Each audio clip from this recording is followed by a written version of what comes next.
Welcome back to another episode of Before You Buy, the show where we give you some straight-up gameplay and our first impressions of the latest games releasing. Hi, folks, it's Falcon, and the Precinct took us by surprise. It looks like an old-school GTA clone, but the Precinct quickly establishes itself as a uniquely weird take on the crime genre. The Precinct is a lot more complicated and at the same time more simple than it seems. It's soaking with the whole neo-noir stuff. Watching the trailer doesn't really explain what the game's about, blah blah blah. It's not your average action game at all. It's a full-on police procedural that forces you to play it by the book and learn the rules, which is an interesting take if you're willing to learn all the ins and outs of this game's weirdly in-depth system.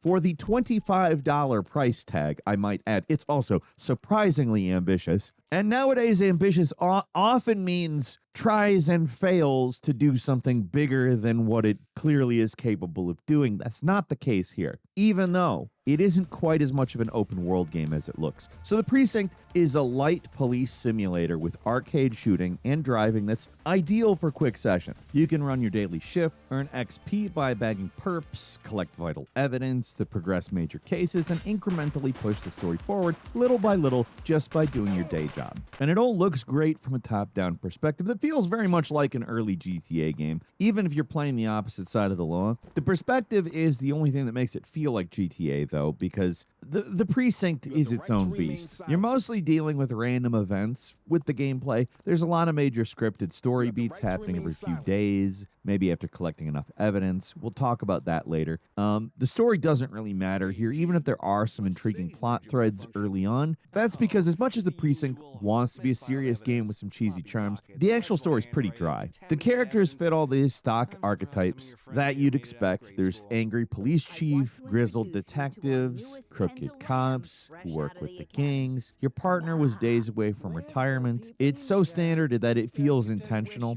Even the portraits that cover your entire screen whenever there's a conversation, I think it'd be pretty funny. Like, is this a police precinct or a modeling agency? Because everyone's just like voguing all the time. The game is most alive when it's at its cheesiest, like playing a full original song about neon love after the prologue. They kind of very intentionally get the word neon in your head if you hear that in any other videos talking about it. And honestly, that's kind of nonsense we like here at gameranx.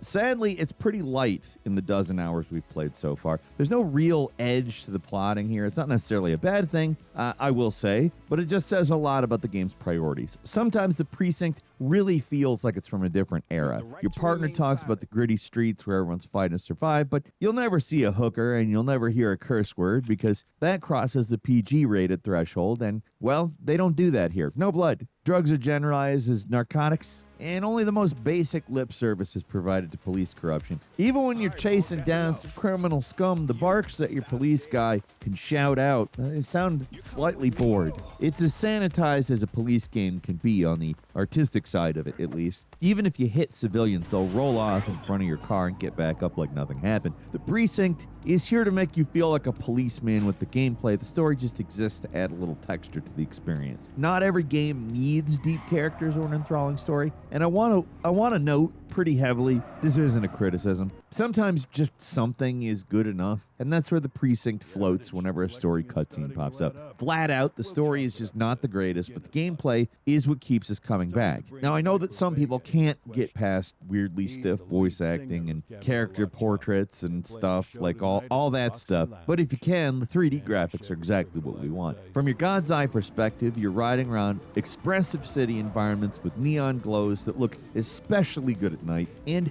further, especially great in the rain. Even if it gets so shiny it's a little hard to see sometimes, I don't care. It looks good. It's just never as flat as it could be. It's got lots of hills, ramps, it's got elevation. Like every mission is just like, it's dynamic thanks to the city. Well, thanks in part to the city. There's other reasons, of course, but I don't know. The graphics, might look a little outdated to some, but it really fits the 80s vibe they're very clearly going for. And when the chaos really starts, the steady frame rate, man, does it feel feel good. The Precinct really feels perfectly suited for the Steam Deck or any other handheld device. Each daily shift can run between 15 and 30 minutes, and if you're taking care of business and answering alert calls, you're earning plenty of XP and rapidly gaining those ranks. There's crimes everywhere, and you feel like a genius for seeing a car swerve around on the road. Like, I'm going to check them with the breathalyzer. Oh, I knew it. That person driving like a drunk is one. DUI. And also, like, just approaching citizens. It'll tell you whether they're intoxicated, nervous, or annoyed. And depending on your intuition, you can earn extra XP if you discover additional crimes, like a burglar who has prior charges. Anything can happen during an arrest, so you'll need to check for concealed weapons and be prepared for a chase, and things can get really crazy really quickly with multiple crimes happening at once. On the gameplay front, you'll experience all the highs and lows of a low-level cop. You start the game issuing tickets to parked cars, chasing vandals, and pulling people over for going a mile over the speed limit. Not a joke. Finding speeders is surprisingly hard in this game. At times, the main gameplay loop can feel a lot like being kind of a hall monitor. You're a total dork, kind of harassing people for tiny infractions just to earn brownie points at the local precinct. Luckily, these boring moments are counterbalanced with more fun gameplay as the days progress, and the gang warfare kicks into high gear. This is not an extremely long game, and once you learn to start ignoring the litter bugs and focus on high-speed chases and giant gunfights, the game becomes, well, not just a little more fun, but a lot more fun. The major missions usually force you into elaborate interiors where you'll need to fight for survival, joining tactical units or chasing bad guys over rooftops. Every character is fully voiced, and once you start earning more weapon types, the combat becomes a lot better, even if it's tricky as hell if your shots will actually hit your targets sometimes. The variety is what we love about the game, though. No single system has so much depth that we're like lost or confused. In a game that's as weirdly in-depth as this, that's kind of a minor miracle. We're only making big mistakes during arrest sometimes, or letting criminals get away because we accidentally selected let go instead of arrest on the resolution menu sometimes. And even screwing up can be fun and funny in the Precinct. It always feels like we're making progress, at least, even if you're stuck on a beat where you're dealing with the most boring crimes imaginable. Eventually, you'll break through the tedium, and you'll get to do something fun. The promise of fun, also never far away. Honestly, we kind of like the short downtime sessions between bigger plot missions, too. So the only way to move the story forward is by collecting what they call vital evidence. Each gang has a series of special operations. You'll need to complete story missions, essentially, and the only way to unlock those missions is by resolving crimes on the streets. By stopping gang activity or just by random luck, you'll find evidence tied to each gang. Once you find pieces of evidence, you can progress through that gang's story. It's a simple system that feels thematically appropriate, even though it can also be totally random. Some days you'll get a piece of vital evidence, others you'll hit the jackpot and get tons of it. I'm guessing that's part of the police fantasy. You're not always cracking the big case. Sometimes you're giving breathalyzer tests to drunks all day. And when the game starts to drag, random operations will break up your days. New side quests like hunting down lost artifacts by solving safe code puzzles, time trials, or full-on underground races appear as activities that you can join at pretty much any time. All of these earn big XP if you finish first, and unlike everything else, there's no randomness to unlocking them.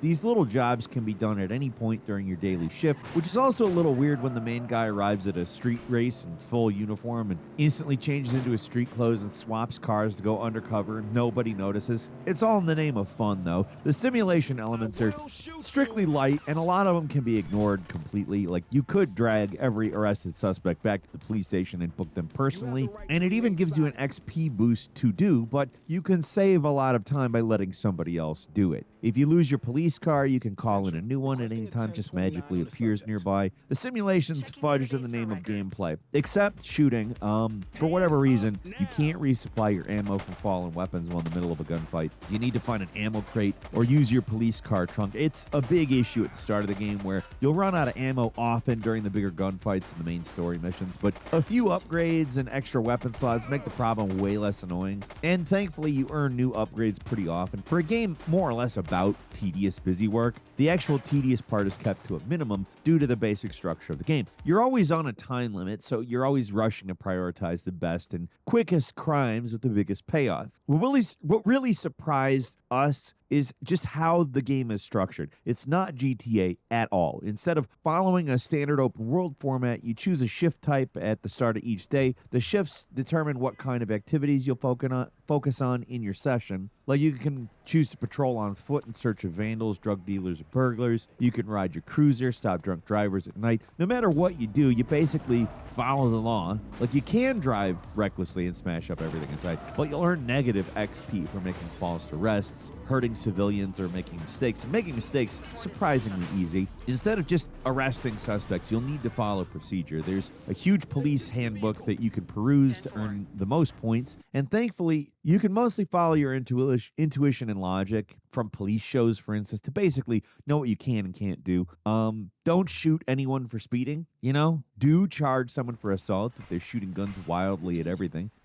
Sometimes just figuring out what crimes are appropriate can be a little tough. And sometimes the crimes feel wrong when you've arrested someone you just saw run down multiple civilians. If you're ever confused, your partner can do all the paperwork for you, and they'll even perform arrests when you're dealing with multiple suspects. It's a nice system, and it helps hold the precinct back from feeling too hardcore. Even if there are 24 crimes you need to memorize and pages of conduct rules, you can take all that as more of a suggestion. When gunfights break out, you'll start with a pretty pathetic pistol, but after a few days of cracking cases, you earn bigger weapons like shotguns and rifles, and that makes you feel better equipped against an entire gang of psychos. You're always a good cop in this game, and the better you conduct yourself, the more XP you'll earn and the more new stuff you'll get to play with. What the Precinct does so well is marry its simulation elements with its arcade gameplay. You might be bored one day checking for speeding cars on the highway, and then suddenly a vehicle blazes by while thugs spray machine gun bullets into traffic, leading to a thrilling chase. Because you are a cop,